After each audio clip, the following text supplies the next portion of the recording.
After d4, black's most common defense is d5. Let's take a look at some popular alternatives for black. Black does not always play d5. Another way to prevent white's plan of playing e4 on the next turn is knight to f6. White still wants to play c4, controlling more space in the center before playing knight to c3. After e6, white plays knight to c3, threatening to play e4 on the next turn. Black can now play bishop to b4, pinning the knight to the king so it cannot support e4. After bishop to b4, this opening is known as the Nimzo-Indian defense. Notice after only 3 moves, black is ready to castle. White often plays e3, preparing to play bishop to d3 and e4. One way for black to continue is with b6, so that after bishop d3, black can play bishop to b7, adding another defender to the e4 square and threatening the unprotected g2 pawn. After knight to f3, both sides typically castle. Now that the knight on c3 is unpinned and can help control the center, black usually plays bishop takes c3. And after b takes c3, black doubles white's pawns on the c-file, but also gives white the 2 bishops. Black will enjoy a positional advantage with the better pawn structure, while white will try to open up the position and attack with the 2 bishops. So both sides have good reasons to look forward to the middle game battle. Another way for white to play against the Nimzo-Indian is with queen to c2, protecting the knight, which prevents black from doubling white's pawns on the c-file. Notice that the queen also supports e4, so one common idea for black is to play d5. Black gains a fair share of the center and makes it difficult for white to safely play the move e4. Play can be similar to the queen's gambit declined.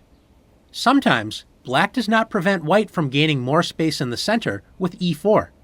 After g6, black fianchettos the bishop to g7 and plans on counterattacking white's large center. After knight to c3 and bishop to g7, this opening is known as the King's Indian defense.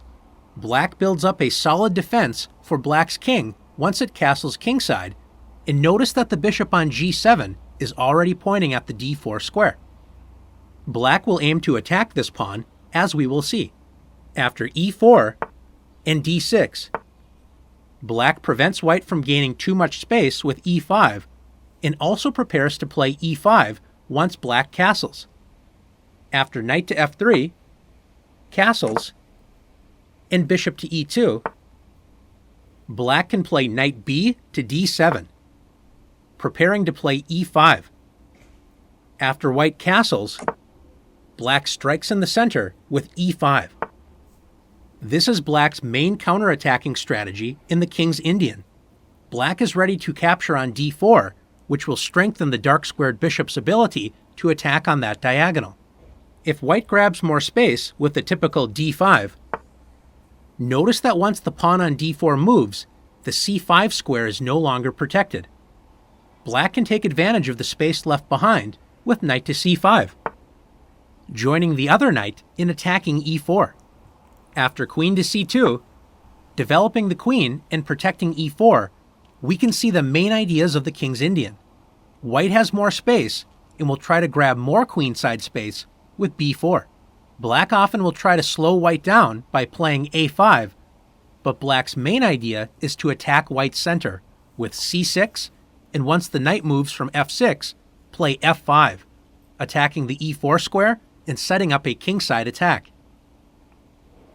Another opening similar to the King's Indian in allowing white to play e4 is the Gruenfeld defense.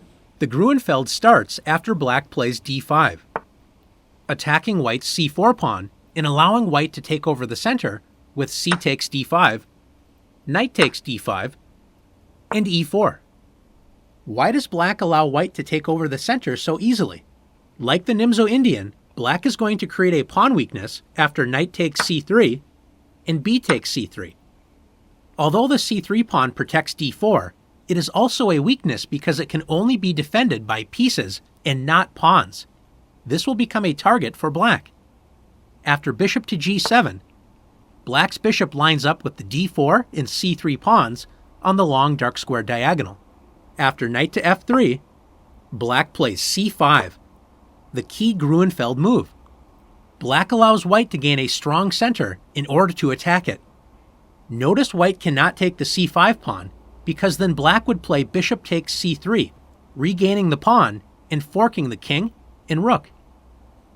The plans for both sides in the Gruenfeld are clear.